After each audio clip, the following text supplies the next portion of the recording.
नमस्कार, स्वागत है आपका अपने यूट्यूब चैनल बी एजुकेटर में। बात करेंगे बीएड बीटीसी विवाद, भारत सरकार द्वारा नया आदेश जारी, किसका पक्ष मजबूत, नो डीएलएड ऑर्डर रिजर्व, इन्हीं बिंदुओं पर बात करेंगे। तो सबसे पहले हम बात करेंगे बीएड बीटीसी विवाद। सभी को ज्ञात है कि जो आपका बहुविवादित अभी जो मामला है वो बीएड और बीटीसी को लेके है। इस मामले की सुनवाई जो आपकी 15/2 जो याचिका थी उसकी कल हियरिंग होनी थी, लेकिन इस मामले को ये मामला सुप्रीम कोर्ट में भी पेंडिंग है, जिसकी वजह से इसकी हियरिंग 1 अगस्त को लगा दी गई है। तो कहीं ना कहीं मैटर अब पूरी तरीके से सुप्रीम कोर्ट में है कि सुप्रीम कोर्ट में जिस तरह की चीज़ें होंगी, जिस तरह का आदेश आएगा, वो सभी राज्यों के लिए जो है मान्य होगा। तो जो सुप्रीम कोर्ट में मैटर है वहाँ पर चीज़ें क्या हैं और पक्ष किसका मजबूत है, उस पर बात करेंगे। अगर बात करी जाए बीटीसी और बीएड के विवाद को लेके, तो विवाद जो है तभी उत्पन्न हो गया था जब एनसीटीई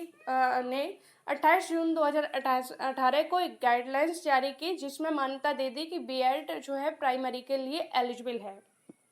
एनसीटीई ने एक अधिसूचना तो जारी कर दी, गाइडलाइंस तो जारी कर दी जो है कि बीएड को शामिल किया जाए, बीएड एलिजिबल है, इसमें कोई भी दिक्कत नहीं थी। अच्छी बात है कि एनसीटीई ने अपने अधिकारों का प्रयोग किया, लेकिन कहीं ना कहीं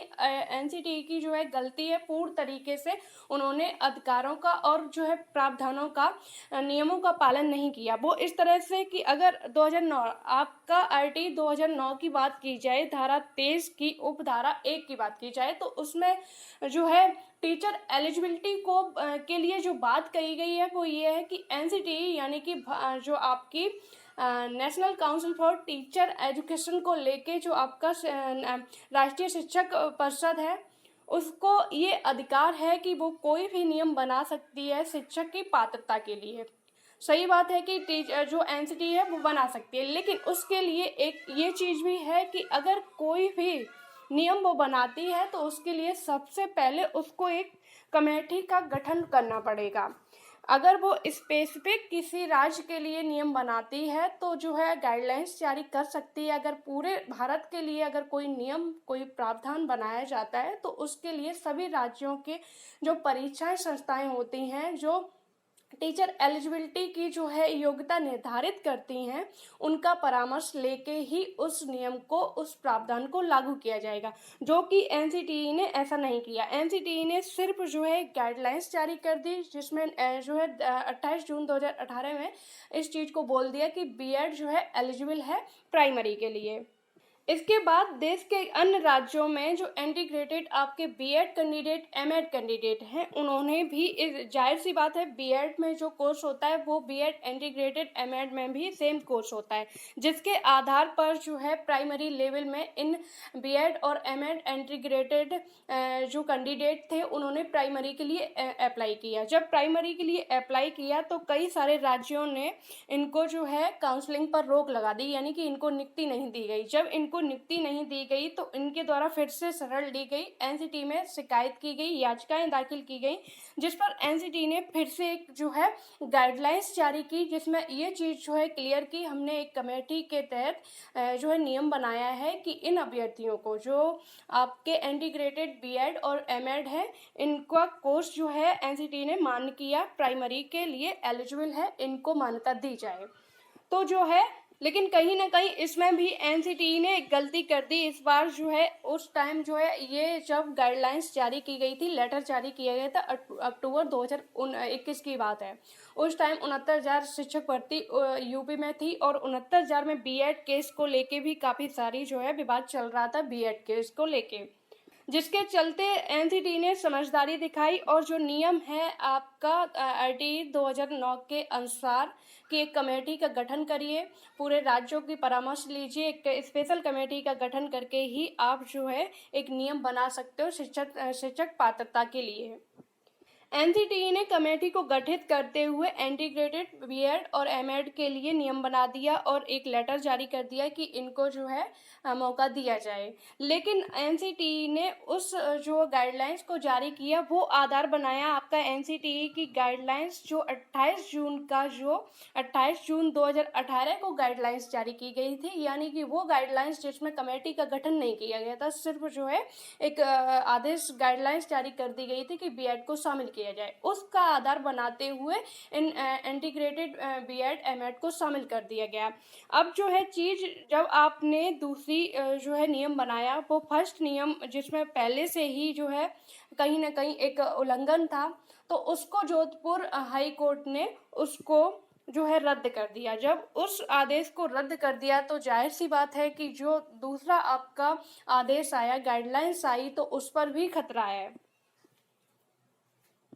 अब विवाद ये है कि अगर एनसीटीई के द्वारा बताया जाता है कि हमने जो है बीएड इंटीग्रेटेड की जो कमेटी गठित की थी, जो गाइडलाइंस जारी की थी, वो कमेटी के तहत ही गठित की थी,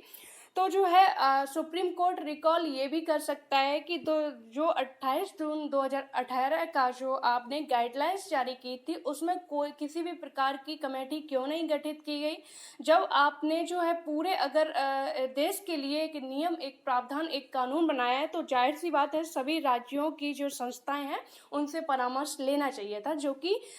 जो है एनसीटीई ने नहीं लिया। सबसे बड़ा जो बिग पॉइंट है वो यही है, और इसी को लेके जो है विवाद है। भले ही भारत सरकार आपकी एनसीटीई बीएड के लिए कितने भी मजबूत पॉइंट क्यों ना रखे, कितने भी गाइडलाइंस जारी क्यों ना करे, लेकिन ये जो 28 जून 2018 का जो गाइडलाइंस जारी की गई है, वो कहीं ना कहीं बिग पॉइंट है, जिसको जोधपुर हाई कोर्ट ने रद्द कर दिया। इसी पॉइंट पर जोधपुर हाई कोर्ट ने इसको रद्द किया है, जो जिसके लिए बीएड कैंडिडेट फिर सुप्रीम कोर्ट में गए।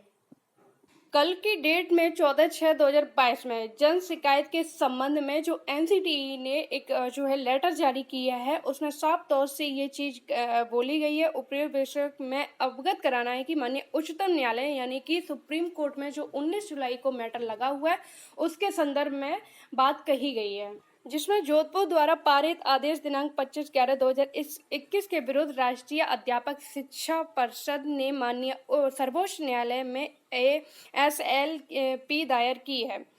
तथा माननीय उच्च न्यायालय जोधपुर के आदेश दिनांक 25/11/2021 को खारिज कराने की पूरी कोशिश की जा रही है, तथा इसी क्रम में राष्ट्रीय अध्यापक शिक्षा परिषद ने माननीय श्री तुषार मेहता जी महान्यायाधिकर्ता भारत सरकार को इस मामले में पैरवी के लिए रखा है। अब यहाँ पर भारत सरकार और आपकी जो एनसीटीई है वो पूर्ण तरीके से बीएड के पक्ष में है, अपना पक्ष भी रख रही है कि हमने ये गाइडलाइंस जारी की, हमने वो गाइडलाइंस जारी की। बात ठीक है कि एनसीटीई के द्वारा गाइडलाइंस जारी की गई, लेकिन कहीं ना कहीं पूरे नियमों के तहत नहीं जारी की गई, जो कहीं ना कहीं बीएड के लिए बिग पॉइंट बन सकता है। बात करेंगे नॉइज डीएलएड ऑर्डर रिजर्व, तो आपका उत्तराखंड हाई कोर्ट ने नॉइज डीएलएड को लेके ऑर्डर रिजर्व कर लिया है। सभी पॉइंटों को सुना गया और विपक्ष की तरफ से यानी कि जो बीएड कैंडिडेट हैं जो इनके अगेंस्ट है, उनके तरफ से बोला गया कि नॉइज डीएलएड में काफ़ी सारे कैंडिडेट ऐसे हैं जिनके 50% से भी कम है, तो इनको जो है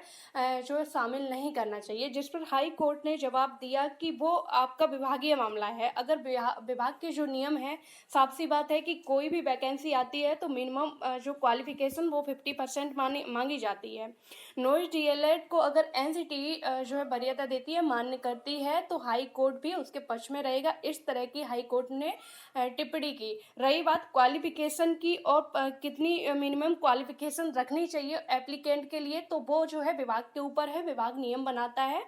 तो इसको लेके जो है नॉइज डीएलएड को लेके ऑर्डर रिजर्व हो गया है। चीज़ें जो है इस ऑर्डर जो जब आएगा तो चीज़ें क्लियर हो जाएंगी, लेकिन कहीं ना कहीं हाई कोर्ट के इस जो है रुख से स्पष्ट हो रहा है कि हाई कोर्ट नॉइज डीएलएड के पक्ष में है। ऑर्डर का वेट करिए, जो चीज़ें भी होंगी आपको बताई जाएंगी। उम्मीद है वीडियो में दी गई जानकारी से आप संतुष्ट होंगे। जुड़े चैनल से वीडियो को ज़्यादा से ज़्यादा शेयर करें, लाइक करें। धन्यवाद।